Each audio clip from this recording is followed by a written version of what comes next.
morning. I'm Clayton, a senior. So when Pastor Matt and I first started talking about what to share for my senior sermon, he recommended me to talk about a story detailing my faith journey, and I was initially lost because of this. I thought, I've been a Christian my entire life. I was baptized at this church, and I don't have any great noble conversion story.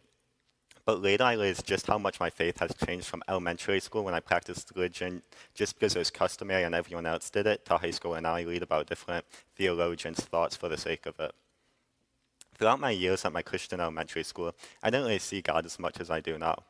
I prayed to God not necessarily because I believed, but because it was customary and everyone else around me did it. I didn't not believe in God, I just never considered anything else because it's all that I had known. In 7th grade, I transitioned from my Christian elementary school to a public school downtown. And I have the distinct memory of early in the school year in 7th grade, talking with some friends during lunch outside in the courtyard. And one of them said some expression, not like related to anything religious, but had connotations like, thank God, I think it was. I didn't think anything of this until one of my other friends said, yeah, that, but without the God part. Later, he went on to talk about how he couldn't imagine going to a school where one didn't learn about science and had to learn about God, which offended me because I did learn about science.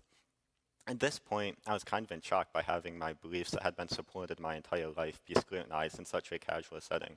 I think that by being put into a position where my religion was put under scrutiny, my faith became stronger. Initially, I was just defensive and thought, that's such a dumb thing to think. But this questioning of my beliefs I found in my new environment caused me to start to really seek why I believe what I believe, and then I became slightly ashamed of my religion. I don't want to say I became unfaithful during this period, but I think I definitely was less faithful. This was how I lived for probably the next 3 years until the 10th grade. I'm going shrieks of praying and reading the Bible a lot, and then not, but most of my views on Christianity and God remained the same. However, in 10th grade, I became interested in learning about Christianity more from an academic perspective for the sake of it. Why wouldn't I want to know something new? It started with the history of the people in the Bible, like reading about Cyrus the Great of Persia and how he rebuilt the Jewish temple.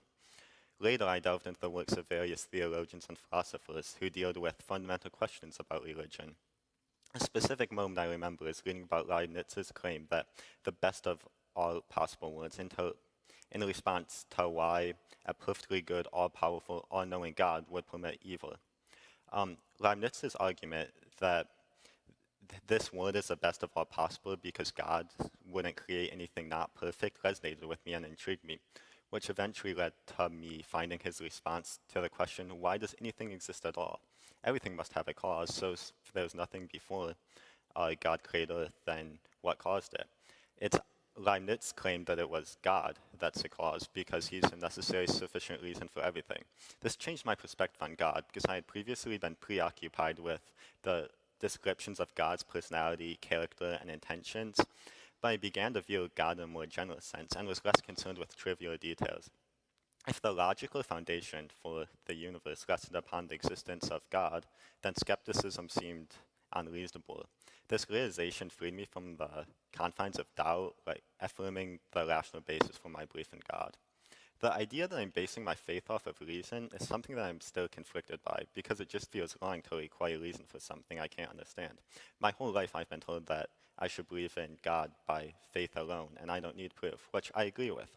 However, recently I've started to believe that embracing reason in my faith doesn't diminish its significance, but rather enhances it, because it increases my appreciation of God.